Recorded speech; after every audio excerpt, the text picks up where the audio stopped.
அன்பு நிறைந்த என் கன்னிராசி நேயர்களுக்கு என்னுடைய கனிவான மற்றும் இனிய வணக்கங்கள். நம்மளுடைய கன்னிராசிக்கார நேயர்களுக்கு நம்ம இன்னைக்கு பார்க்க இருக்கிற இந்த சிறப்பான வீடியோ பதிவுக்கு முழுமையாக போகிறதுக்கு முன்னாடி நம்ம எல்லாம் காத்து ரட்சிக்கக்கூடிய அந்த தமிழ் கடவுளான முருகப்பெருமானை மனதார முழு பக்தியோடு வணங்கிட்டு இந்த வீடியோ பதிவுக்குள்ள போகலாங்க. ஓம் முருகா போற்றி, ஓம் முருகா போற்றி, ஓம் முருகா போற்றி. என்னை காக்கும் அன்பு தெய்வமே முருகனே போற்றி. கண்டிப்பா நல்லதே நடக்கும், நல்லது மட்டும்தான் நடக்கும். பொதுவாகவே நம்மளோட கன்னிராசிக்காரங்களை பற்றி சொல்லணும்னா இவங்க உண்மைக்கு புறம்பா எந்த காலத்திலையும் எந்த ஒரு செயலையும் செய்யவே மாட்டாங்க. அது மட்டும் இல்லாமல் ஒரு தலைமை பண்புக்கு இவங்க ரொம்ப ரொம்ப பொருத்தமானவங்களாக இருக்காங்க. எப்பவுமே மெதுவாக நிதானமாக ஆனால் நிச்சயமாக வாழ்க்கையில் ஜெயிக்க போகிறாங்க, வாழ போகிறாங்க நம்மளோட கன்னிராசிக்காரங்க. தன்னுடைய சொந்த உழைப்பால் வெற்றி பெறக்கூடியவங்க யாராவது இருக்காங்கன்னா அது எல்லாம் இவங்க தாங்க. இவங்களை பொறுத்த வரைக்கும் தான் மட்டும் நல்லா இருக்கணும், தனக்கு மட்டும் எல்லாம் கிடைக்கணும் அப்படிங்கிற அந்த சுயநலம் எல்லாம் துளி கூட கிடையாதுங்க. தன்னை சுற்றி இருக்கிற எல்லோருமே நல்லா இருக்கணும், எல்லாரும் சந்தோஷமாக இருக்கணும் அப்படிங்கிற ஒரு உயர்ந்த பொதுநல குணத்தோடு தாங்க இவங்க வாழ்ந்துக்கிட்டு இருக்காங்க. இவ்வளவு அருமையான அற்புதமான நற்குணங்களை கொண்ட என் அன்பு கன்னிராசிக்கார அன்பர்களே, நீங்கள் எல்லாரும் எப்படி இருக்கீங்க? ஆரோக்கியமாக இருக்கீங்களா? இதை நான் கேட்ட உடனே, எங்கம்மா நீங்கள் வேற எங்களை பார்த்து இப்படி ஒரு கேள்வி கேட்குறீங்களே, எங்களை பார்த்தா உங்களுக்கு ஆரோக்கியமாக இருக்கிற மாதிரியா தெரியுது? நாங்களே ஒவ்வொரு நாளும் ஒவ்வொரு நிமிஷமும் கவலைப்பட்டு வாழ்ந்துக்கிட்டு இருக்கோம் அப்படின்னு உங்கள் மனசில் நீங்கள் நினைக்கிறது எனக்கு நல்லாவே புரியுதுங்க. ஆனால் கன்னிராசிக்காரர்களே, ஒரு மகிழ்ச்சியான செய்தி என்னன்னா, உங்கள் வாழ்க்கையில் இருக்கக்கூடிய இந்த துன்பமான சூழ்நிலை எல்லாமே இனி வரக்கூடிய காலங்களில் கானல் நீரா, அதாவது இருந்த இடம் தெரியாமல் மறைய போகுது. உங்கள் வாழ்க்கையே நீங்கள் ஆச்சரியப்படுற அளவுக்கு ஒரு சொர்க்க வாழ்க்கையாக மாறப்போகுது. உங்கள் மனசுக்குள்ளே இருக்கக்கூடிய உங்களுடைய நீண்ட நாள் ஆசைகள், கனவுகள், இது எல்லாமே ஒவ்வொன்றா நிறைவேற போகுதுங்க. குறிப்பாக நீண்ட நாட்களாக திருமணம் ஆகாதவர்களுக்கு அந்த திருமணத்தடை எல்லாமே முழுமையாக நீங்கி திருமணம் இனிதே சிறப்பாக நடைபெற போகுது. அதே போல் குழந்தை பாக்கியம் இல்லாதவர்களுக்கு அந்த இறைவன் அருளால் அழகான குழந்தை பாக்கியம் கிடைக்க போகுது. ரொம்ப வருஷமாக இந்த பூர்வீக சொத்து ரீதியாக இருந்த அனைத்து பிரச்சனைகளுக்கும் ஒரு நிரந்தரமான தீர்வு கிடைக்க போகுது. உங்களுக்கு முறைப்படி வரவேண்டிய அந்த பூர்வீக சொத்து எந்த தடையும் இல்லாமல் உங்கள் கையில் வந்து சேரப்போகுதுங்க. மொத்தத்தில் சொல்லணும்னா உங்கள் வாழ்க்கையே ஒரு அருமையான வளமான வாழ்க்கையாக மாறப்போகுதுங்க. உங்கள் கையில் பணப்புழக்கம் மற்றும் செல்வாக்கு ஓஹோன்னு உயரப்போகுதுங்க. நீங்கள் புதுசாக நிலம் வாங்க போகிறீங்க, வீடு வாங்க போகிறீங்க, ஆசைப்பட்ட மாதிரி நகையெல்லாம் வாங்க போகிறீங்க. உங்கள் வாழ்க்கை ரொம்ப அருமையாக, அதே சமயம் நல்ல ஆரோக்கியமாக இருக்க போகுதுங்க. நம்மளுடைய கன்னிராசிக்காரங்க ரொம்ப ரொம்ப மென்மையான மனதை கொண்டவங்க. இவங்க வீட்டில் ஏதாவது ஒரு துஷ்ட சக்தி இருந்தால், அதாவது கண் திருஷ்டியோ இல்லை எதிர்மறை சக்திகளோ இருந்தா அதை அந்த பெருமாளால் மட்டும்தாங்க வெளியில் கொண்டு செல்ல முடியும். அதனால் எப்பவுமே நெற்றியில் செந்தூரம் இட்டுக்கொள்வது அந்த திருஷ்டியை விரட்ட உதவுங்க. அது மட்டும் இல்லாமல் ஓம் நமோ நாராயணா, ஓம் நமோ பகவதே வாசுதேவாய நமக என்ற இந்த சக்தி வாய்ந்த மந்திரங்களை தினமும் 108 முறை காலையிலும் அதே போல மாலையிலும் நீங்கள் தொடர்ந்து ஜெபிப்பதன் மூலமாக உங்கள் வீட்டில் உள்ள துஷ்ட சக்திகள் எல்லாமே தெரிச்சு ஓடிருங்க, முழுமையாக வெளியேறும். அந்த காலத்தில் நாரத முனிவர் இந்த நாராயண மந்திரத்தை எல்லாருக்கும் உபதேசித்ததால தான் அவர் இன்றும் எல்லாராலும் போற்றப்படுறார். கடவுள் எப்பவுமே நமக்கு என்ன தேவையோ அதை மட்டும்தாங்க கொடுப்பாரு. அதனால வாழ்க்கையில் தோல்விகளை கண்டு நாம் என்னைக்குமே துவண்டு விடக்கூடாதுங்க. கன்னிராசிக்காரங்க, உங்கள் வீட்டில் தினமும் 2 முறை, அதாவது காலையிலையும் சாயங்காலமும் நித்திய பூஜை கண்டிப்பாக செய்யணும். தினமும் காலையிலும் மாலையிலும் தவறாமல் விளக்கேற்றணும். வீட்டில் நிம்மதி இல்லாமல் ரொம்ப கஷ்டப்படுறவங்க புதன்கிழமைகளில் பச்சை நிற துணியை தானமாக வழங்கணுங்க. அந்த பச்சை நிற துணியை நீங்கள் தானமாக கொடுப்பதன் மூலமாக உங்கள் வாழ்க்கையில் இருக்கக்கூடிய துன்பங்கள் குறையறத நீங்களே கண்கூடா, அதாவது நேரடியாக அறிய முடியும். அது மட்டும் இல்லாமல் ஒவ்வொரு புதன்கிழமையும் அந்த புதன் ஓரையில் விஷ்ணு சகஸ்ரநாமம் பாராயணம் செய்யணுங்க. இது ரொம்ப விசேஷம். அதே போல் புதன்கிழமைகளில் பச்சை கற்பூரத்தை ஒரு கொட்டாங்குச்சியில் ஏற்றி உங்கள் வீட்டை சுற்றிலும் காட்டி திருஷ்டி கழித்து வாசலில் வைக்கணும். ஒருவேளை இப்படி செய்ய முடியாதவங்க அந்த பச்சை கற்பூரத்தை ஒரு டப்பாவில் போட்டு வாசலில் வச்சுட்டு பின்னர் நேரம் கிடைக்கும்போது அதை கோவிலில் கொண்டு போய் ஏற்றி விடலாங்க. இன்னொரு முக்கியமான பரிகாரம், ஒவ்வொரு புதன்கிழமையும் துளசி தீர்த்தம் உங்கள் வீடு முழுவதும் தெளிக்கணுங்க. அதாவது வீட்டில் ஒரு பஞ்ச பாத்திரத்தை எடுத்து அதில் துளசி பொடி அல்லது துளசி இலையை போட்டு நாராயண மந்திரம் அல்லது வாசுதேவ மந்திரம் சொல்லி 108 முறை ஜெபித்து அந்த புனிதமான தீர்த்தத்தை உங்கள் வீடு முழுவதும் மூலை முடுக்கு விடாமல் தெளிக்கணும். இந்த மந்திரங்களை நீங்கள் சொல்லும்போது ஒரு தர்பை பாயில் அமர்ந்து ஜெபிக்கணுங்க. இப்படி செஞ்சீங்கன்னா நிச்சயமாக சத்தியமாக உங்கள் வீட்டு பக்கத்தில் எந்த விதமான கெட்ட சக்திகளும் நெருங்கவே நெருங்காதுங்க. பொதுவாகவே இந்த உலகத்தில் யாருங்க உண்மையான கோடீஸ்வரன்? கோடி கோடியாக பணம் வச்சிருக்கிறவங்களா? இல்லை தனக்கு பிடிச்ச உணவுகளை எல்லாம் வாங்கி சாப்பிட்றவங்களா? இல்லை பிடிச்ச உறவுகள் கிட்ட எப்பவும் பேசுகிறவங்களா?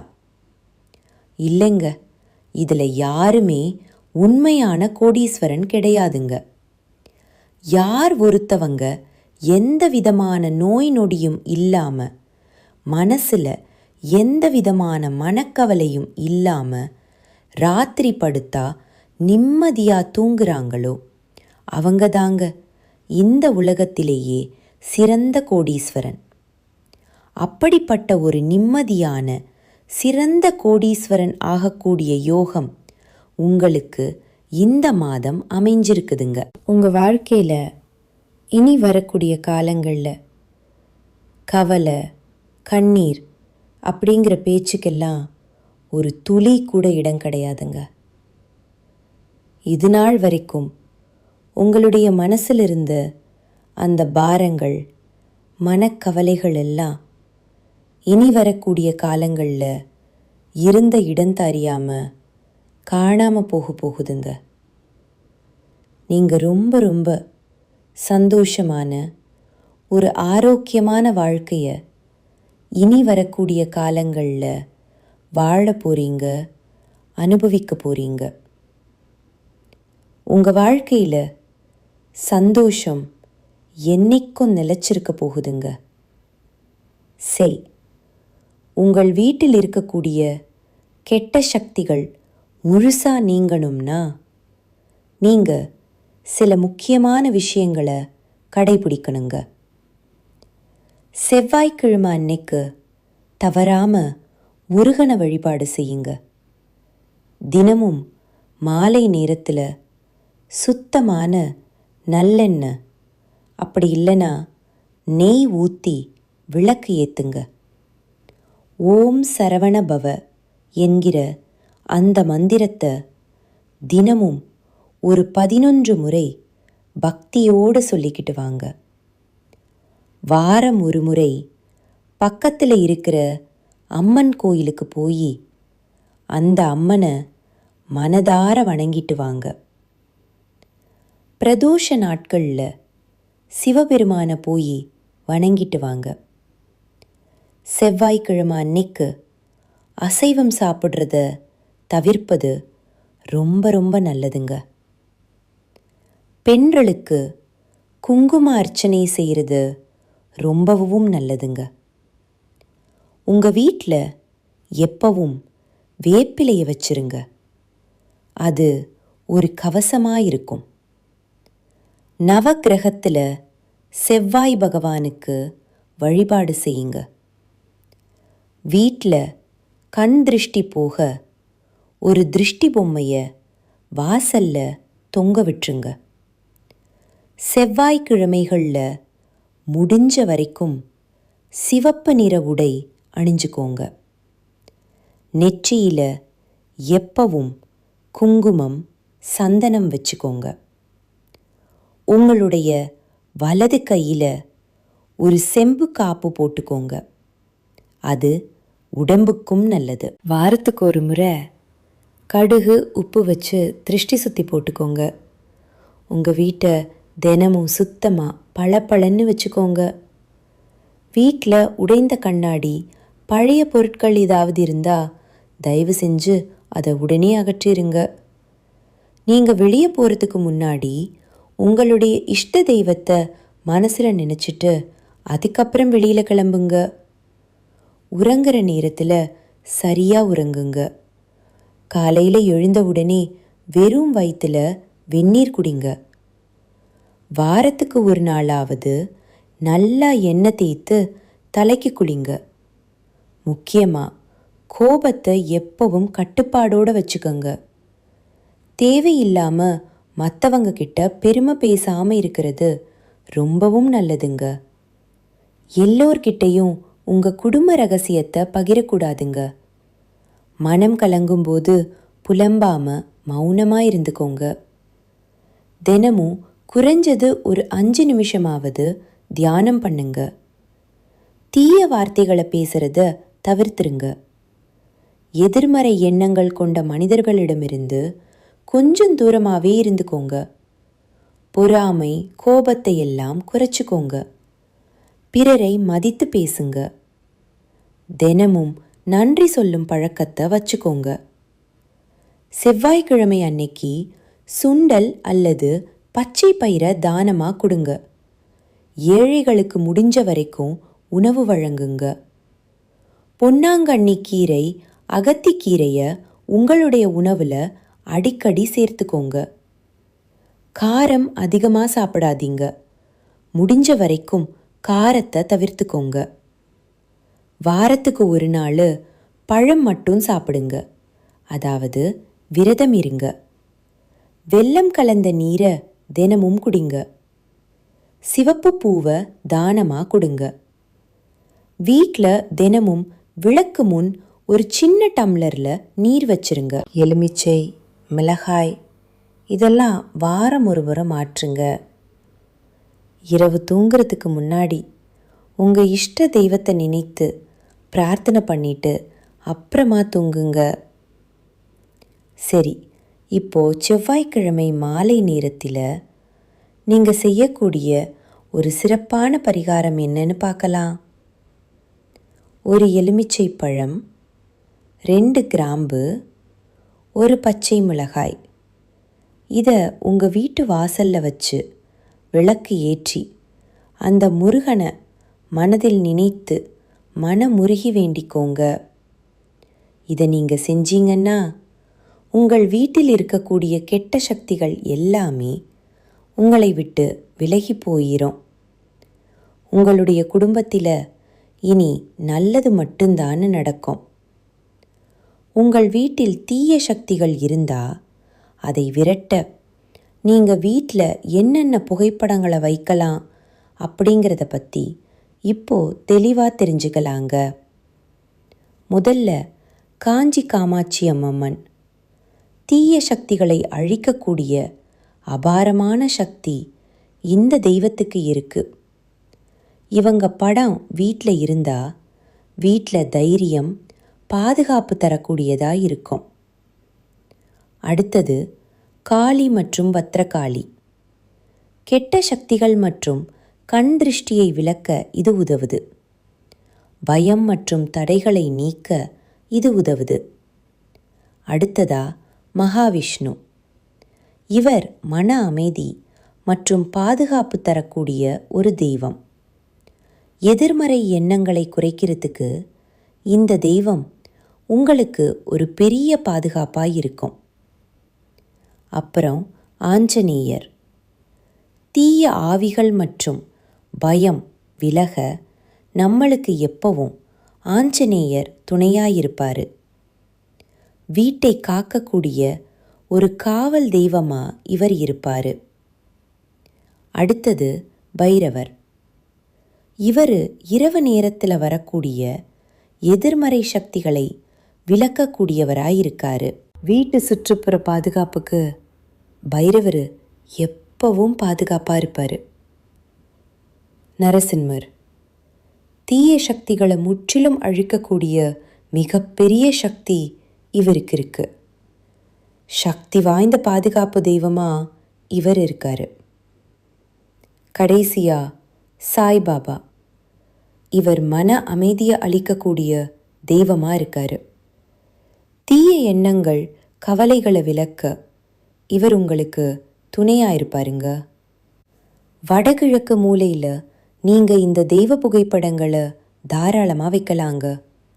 அப்படி இல்லைன்னா கிழக்கு அல்லது வடக்கு சுவர் இருக்கிற இடத்துல நீங்கள் தெய்வ புகைப்படங்களை வச்சிங்கன்னா அந்த தெய்வ அருள் முழுமையாக உங்களுக்கு கிடைக்குங்க. நம்மளோட கன்னி ராசிக்காரங்க எப்போதுமே மனசில் யோசிச்சுட்டு இருக்கிற ஒரே ஒரு விஷயம் ஒன்று இருக்குதுங்க. ஏன் நான் இவ்வளவு புத்திசாலியாக இருக்கேன்? அப்படி நான் புத்திசாலியாக இருந்தோம் ஏன் என்னால் வாழ்க்கையில் ஜெயிக்க முடியல?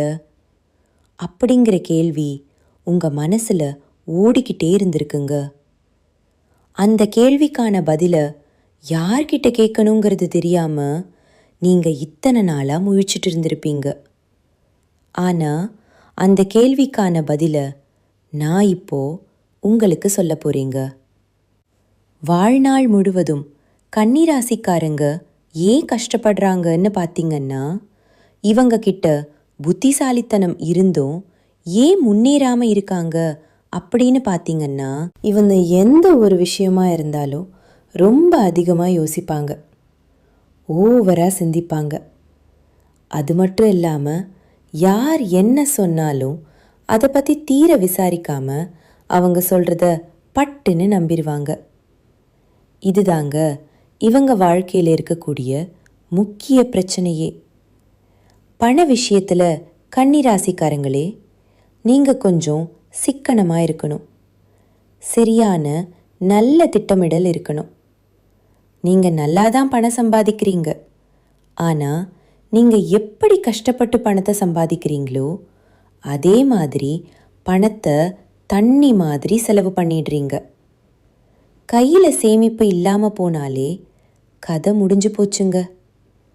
எல்லாமே பயங்கர பண கஷ்டத்தை நீங்கள் சந்தித்த அவதிப்படுறதுக்கு வாய்ப்பு இருக்கு. ராகு, சனி, செவ்வாய் இவங்க எல்லாம் அப்பப்ப அவங்க நேரம் காலம் வரும்போது சில சோதனைகளை கொடுத்துக்கிட்டே இருப்பாங்க. அந்த நேரத்தில் நீங்கள் கஷ்டப்படக்கூடிய சூழ்நிலை வரத்துக்கு வாய்ப்பு இருக்கு. அதனால முன்கூட்டியே நீங்கள் கொஞ்சம் எச்சரிக்கையாக இருந்துக்கோங்க. பண விஷயத்தில் கொஞ்சம் ஜாக்கிரதையாக இருந்துக்கோங்க. கண்டிப்பாக உங்களுக்கு நல்லதே நடக்கும். நல்லது மட்டும்தான் நடக்கும். நன்றி, வணக்கம்.